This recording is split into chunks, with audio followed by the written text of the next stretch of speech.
கர்த்தருக்கு ஸ்தோத்திரம். இன்றைய வசனம் ஏசாயா 49:23.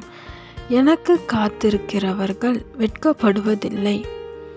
ஏசாயா 49:23. எனக்கு காத்திருக்கிறவர்கள் வெட்கப்படுவதில்லை. இன்னைக்கு கர்த்தர் உங்ககிட்ட சொல்கிற ஒரு காரியம் என்ன தெரியுமா? அவருக்காய் காத்துட்ருக்கீங்களா? அப்போ நீங்கள் வெட்கப்பட்டு போவதில்லைன்னு இன்னைக்கு ஏசப்பா சொல்கிறார். ஆமேன். உங்களை பார்த்தா சொல்கிறாரு, நீங்கள் ஒரு கேள்வியோடு இருக்கீங்களா? எவ்வளோ காலமாக நான் காத்துட்ருக்கிறது, இவ்வளோ வருஷம் ஆச்சு எனக்கு வாக்குத்தத்தம் தந்து, எவ்வளோ நேரம் நான் வெயிட் பண்ணுறது, காத்து கொண்டு இருக்கிறது. நீங்கள் கர்த்தரை நம்பி காத்திருக்கிறீங்களே, அவர் உங்களை வெட்கப்பட்டு போக விட மாட்டார்.